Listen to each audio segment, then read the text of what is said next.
Hello students, एक बार फिर से आप सभी का स्वागत है आपके अपने चैनल टारगेट सेमेस्टर में।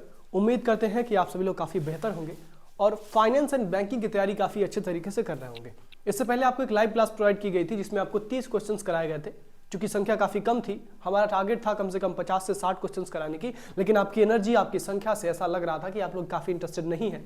इसलिए अब जो आपकी क्लासेस होंगी फाइनेंस एंड बैंकिंग या फिर अपकमिंग जो भी एग्जाम्स होने वाले हैं आपके, इंट्रोडक्शन टू दीनदयाल उपाध्याय, राष्ट्र गौरव, इंट्रोडक्शन टू नाथ पंथ, उन सभी की रिकॉर्डेड क्लासेस ही आपको मिलेंगी। लाइव क्लासेस तभी मिलेंगी जब आप लोग पूरी समर्थन देंगे, जब आप लोग पूरी तरह से सपोर्ट करेंगे, आपकी संख्या क्लास में दिखेगी तब। ठीक है, चलिए तो क्लास को स्टार्ट करते हैं।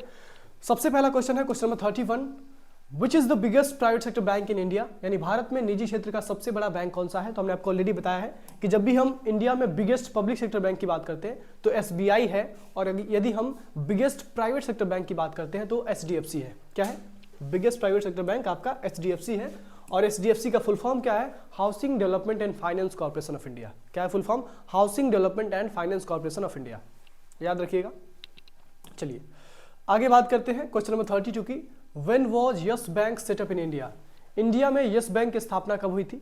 तो सबसे पहले आपकी जानकारी के लिए बता दें कि यस बैंक अभी काफ़ी ज़्यादा खराब कंडीशन में है। यस बैंक में बहुत बड़ा घोटाला हुआ है, बहुत बड़ा स्कैम हो चुका है ऑलरेडी, और यस बैंक अभी हमारे इकोनॉमी में कोई अच्छा रोल प्ले नहीं कर रहा है।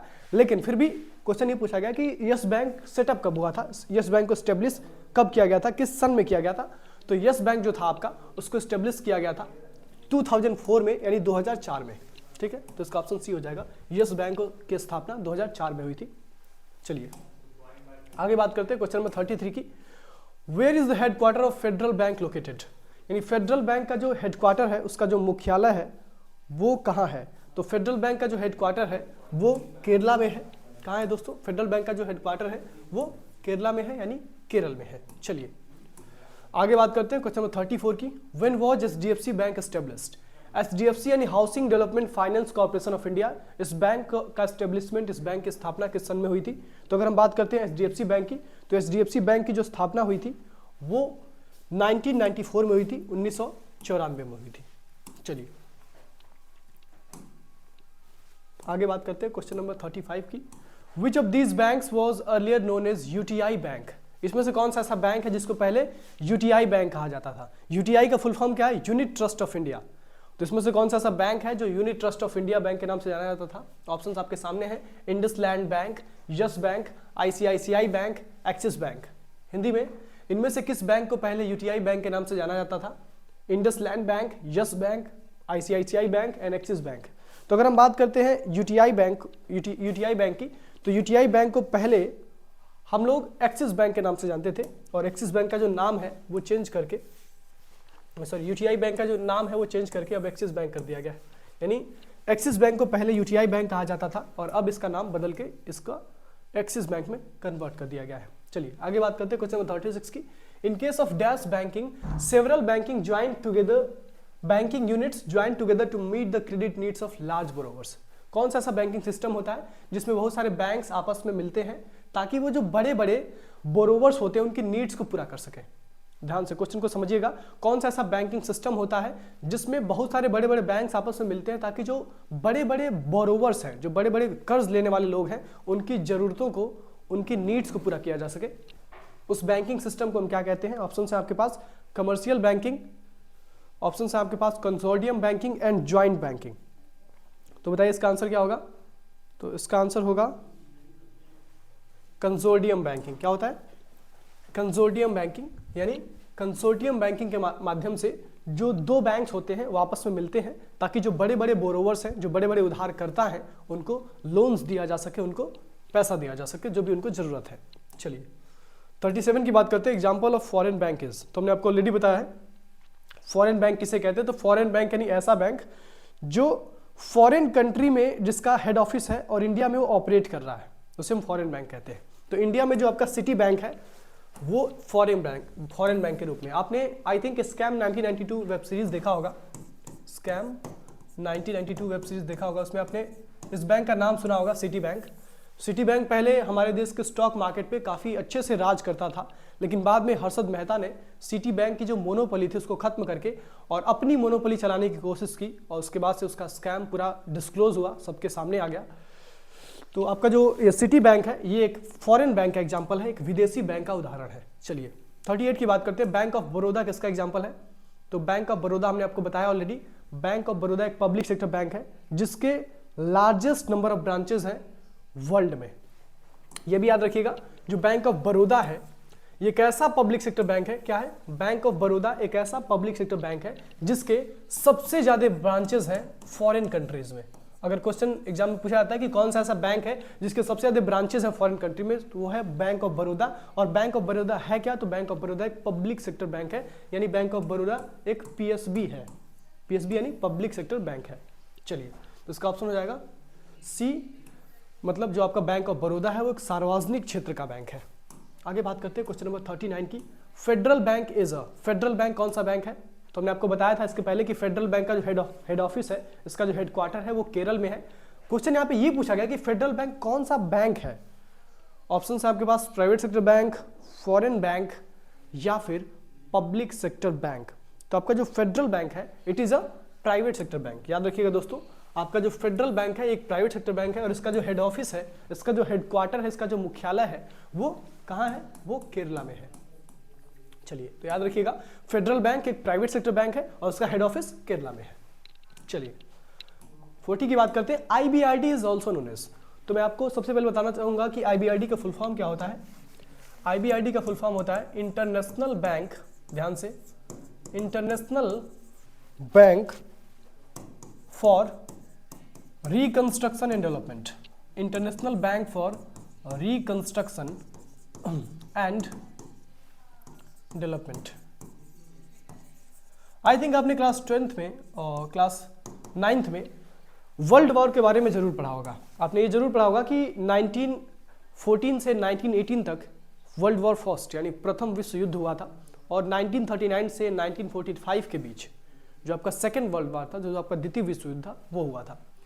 जैसे ही सेकेंड वर्ल्ड वॉर खत्म हुआ तो पूरी जो वर्ल्ड की इकोनॉमी थी वो काफी खतरे में आ गई थी, क्योंकि जब भी युद्ध होते हैं तो दोनों ही देशों का नुकसान होता है। और यहाँ पे कोई एक देश, कोई दो देश, कोई चार देश आपस में नहीं लड़ रहे थे, पूरी की पूरी दुनिया के देश ही लड़ रहे थे, इसलिए इसका नाम है वर्ल्ड वॉर। तो पूरे दुनिया में लड़ाई हो रहा था। तो उस समय जो बड़ी बड़ी कंट्रीज थी, बड़ी बड़ी इकोनॉमीज थी, उनको बहुत ही ज़्यादा डिस्ट्रक्शन हुआ, बहुत ही ज़्यादा नुकसान हुआ। फिर उनको रिकंस्ट्रक्ट करना था, उन इकोनॉमीज को दोबारा रीबिल्ड करना था। तो उन इकोनॉमीज को रिकंस्ट्रक्ट करने के लिए, रीबिल्ड करने के लिए, उनका पुनः निर्माण करने के लिए एक बैंक की स्थापना की गई थी, जिस बैंक का नाम था international bank for reconstruction and development. Short में इसको हम आईबीआरडी कहते हैं। I for international, B for bank, R for reconstruction and D for development. यानी इंटरनेशनल बैंक एक ऐसा बैंक था, आईबीआरडी एक ऐसा बैंक था जो पूरे विश्व को रिकंस्ट्रक्ट करने के लिए, पुनः निर्माण करने के लिए उसका, और उसको डेवलप करने के लिए, पूरे विश्व का विकास करने के लिए इसकी स्थापना की गई थी। और आज जो आईबीआरडी है इसको हम लोग वर्ल्ड बैंक के नाम से जानते हैं। किसके नाम से जानते हैं? वर्ल्ड बैंक के नाम से जानते हैं। यानी आईबीआरडी को हिंदी में विश्व बैंक के नाम से जाना जाता है। चलिए 40 का आंसर हो जाएगा आपका ख, विश्व बैंक। आगे बात करते हैं question number 41, state financial corporation. हाँ, एक और चीज इसमें इंपॉर्टेंट है, स्टेट फाइनेंशियल कॉर्पोरेशन का जो शॉर्ट फॉर्म होता है वो एसएफसी होता है। याद रखिएगा, S for state, F for financial and C for corporation. अब पूछा गया यहाँ पे क्वेश्चन, स्टेट फाइनेंशियल कॉर्पोरेशन क्या है, किसका एग्जांपल है? इंडस्ट्रियल बैंक का एग्जांपल है, फॉरेन बैंक का एग्जांपल है, या फिर पब्लिक सेक्टर बैंक का एग्जांपल है? तो आपका जो स्टेट फाइनेंशियल कॉर्पोरेशन होता है it is a kind of industrial bank, क्योंकि स्टेट फाइनेंशियल कॉर्पोरेशन का मकसद होता है इंडस्ट्रीज को फाइनेंशियल असिस्टेंस प्रोवाइड करना। तो इसलिए हम इसको इंडस्ट्रियल बैंक के रूप में जानते हैं, इसको हम औद्योगिक बैंक के रूप में जानते हैं। हिंदी में राज्य वित्तीय निगम यानी स्टेट फाइनेंशियल कॉर्पोरेशन एक औद्योगिक बैंक का उदाहरण है। चलिए 42 की बात करते हैं। Where is the operational head office of HSBC bank located in India? India में एचएसबीसी बैंक का जो ऑपरेशनल हेड ऑफिस है वो कहाँ है? तो मैंने आपको ऑलरेडी बताया था कि जो एचएसबीसी बैंक है इसका फुल फॉर्म क्या है? इसका फुल फॉर्म है, ध्यान से, हांगकांग संघाई बैंकिंग कॉर्पोरेशन लिमिटेड। क्या है? हांगकांग संघाई बैंकिंग कॉर्पोरेशन लिमिटेड। और ये जो आपका एचएसबीसी बैंक है ये पहला ऐसा बैंक था जो इंडिया में एटीएम फैसिलिटी को स्टार्ट किया था, पहली चीज। दूसरी चीज, जो हांगकांग संघाई बैंकिंग कॉर्पोरेशन लिमिटेड है ये अपना जो ऑपरेशनल हेड ऑफिस है उसको मुंबई में स्टेब्लिश किया हुआ है। और आप लोग जानते हैं कि मुंबई को इंडिया का फाइनेंशियल कैपिटल कहा जाता है, मुंबई को हिंदुस्तान की वित्तीय राजधानी कहा जाता है। तो याद रखिएगा आप लोग, Mumbai is the financial capital of India, और मुंबई में ही HSBC बैंक का जो ऑपरेशनल हेड ऑफिस है, हिंदी में जो इसका परिचालन प्रधान कार्यालय है, वो मुंबई में ही है।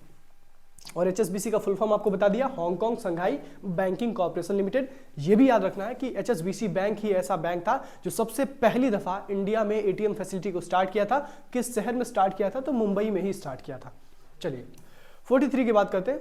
विच country become Pasargad belongs to, तो which country bank Pasargad belongs to, जो पसरगढ़ किस देश के बैंक से संबंधित है? पूछा गया क्वेश्चन कि पसरगढ़ जो है वो किस देश के बैंक से संबंधित है।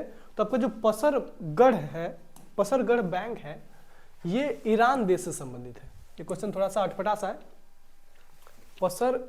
पसरगढ़ एक जगह है, ठीक है, और ये जो जगह है ये ईरान बैंक में है, ठीक है। पसरगढ़ किसी बैंक का एक ब्रांच हो सकता है, एग्जैक्टली मुझे भी नहीं पता कि पसरगढ़, ये पता नहीं कहाँ से क्वेश्चन आ गया। पसरगढ़ जो बैंक है ये किसी बैंक का ब्रांच होगा पसरगढ़ में। और ये जो पसरगढ़ देश जगह है ये किस देश में है ये पूछा गया है, तो पसरगढ़ ईरान में है, ठीक है।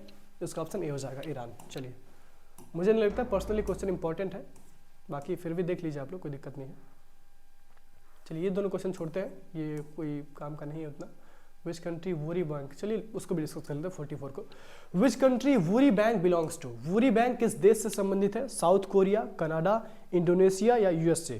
हिंदी से ध्यान से, वूरी बैंक किस देश से संबंधित है? तो आपका जो वूरी बैंक है वो साउथ कोरिया से संबंधित है, वो दक्षिण कोरिया से संबंधित है। तो उसका ऑप्शन ये हो जाएगा, Woori bank is associated with South Korea. अगला 45, which country BNP Paribas bank belongs to, यानी BNP परिबास बैंक किस देश से संबंधित है? अलग अलग प्रकार के बैंकों की चर्चा यहाँ पे की जा रही है, जिसको आपने शायद पहली बार अपनी जिंदगी में आप सुन रहे होंगे। तो जो BNP परिबास बैंक है ये फ्रांस से संबंधित है, फ्रांस को बिलोंग करता है। तो इसका ऑप्शन सी हो जाएगा। जो आपका BNP परिबास बैंक है इट बिलोंग्स टू फ्रांस। आगे बात करते हैं क्वेश्चन नंबर 46 की। Which country BNP Paribas bank belongs to, ये तो हो ही गया। Which is the largest foreign bank in India, India में जो सबसे बड़ा फॉरेन बैंक है वो कौन सा है? तुमने आपको ऑलरेडी बताया है कि इंडिया का जो सबसे बड़ा फॉरेन बैंक है वो कौन सा है। इंडिया का जो सबसे बड़ा फॉरेन बैंक है वो स्टैंडर्ड चार्टर्ड बैंक है। इसका ऑप्शन बी हो जाएगा, सी हो जाएगा, स्टैंडर्ड चार्टर्ड बैंक। अगला 48, which country the Shinhan bank belongs to, Shinhan bank किस देश से संबंधित है? तो आपको जो सिन्हान बैंक है वो संबंधित है साउथ कोरिया से। आपका जो सिन्हान बैंक है वो भी आपका साउथ कोरिया से संबंधित है। उसके पहले हमने एक और बैंक देखा था, अटपटे नाम है इनके थोड़े से, कोई बात नहीं। चलिए आगे बात करते हैं 49 की। Where was Citi Bank India first established its office in 1902, 1902 में सिटी बैंक ने अपना ऑफिस सबसे पहली बार कहाँ स्टेब्लिश किया था? तो हमने आपको बताया था इसके विषय में कि पहले जो हमारे देश में जितने भी काम हुआ करते थे वो कलकत्ता के माध्यम से ही रन किए जाते थे, क्योंकि कलकत्ता जो था एक प्रोविंशियल स्टेट था, एक प्रोविंशियल प्लेस था जहाँ पे ब्रिटिश गवर्नमेंट अपने मैक्सिमम हेडक्वार्टर्स को रखती थी। तो कलकत्ता में ही आपका जो पहला सिटी बैंक का जो स्टेब्लिशमेंट हुआ था वो कलकत्ता में ही हुआ था। और वो कब हुआ था? वो 1902 में हुआ था। चलिए 50 की बात करते हैं। विच is the third largest foreign bank of India in terms of branches, इसमें से कौन सा तीसरा सबसे बड़ा बैंक है इंडिया का ब्रांचेस के टर्म्स में? तो सबसे बड़ा इंडिया का जो ब्रांचेस के टर्म्स में फॉरेन बैंक है तीसरे नंबर पे वो HSBC बैंक है। और पहले नंबर पे हमने आपको बता ही दिया है स्टैंडर्ड चार्टर्ड बैंक है, दूसरे नंबर पे आपका सिटी बैंक है। याद रखिएगा, स्टैंडर्ड चार्टर्ड बैंक पहले नंबर पे सबसे बड़ा बैंक है इंडिया का foreign bank with largest number of branches, and second number पे आपका सिटी बैंक आता है, और थर्ड नंबर पे आपका HSBC यानी Hong Kong Shanghai banking corporation limited bank आता है। चलिए तो ये थे आपके 50 क्वेश्चंस कंप्लीट हो गए। इसके पहले 30 क्वेश्चंस हमने डिस्कस किए थे, इस वीडियो में हमने 20 क्वेश्चंस और डिस्कस कर लिए। अगर आप लोग चाहते हैं और भी क्वेश्चन डिस्कस किए जाएं, क्योंकि आपके एग्जाम में 50 एमसीक्यूज बनने वाले हैं, तो कम से कम आपको 200 एमसीक्यू तो पढ़ के जाना ही चाहिए। तो आप लोग डिमांड करेंगे, अपने कमेंट सेक्शन में बताएंगे कि सर मुझे वी वांट मोर क्वेश्चंस, तो उस पर और भी ज़्यादा क्वेश्चंस बना के आपको दिए जाएंगे। That's it for this lecture. मिलते हैं नेक्स्ट लेक्चर में पूरी ऊर्जा के साथ।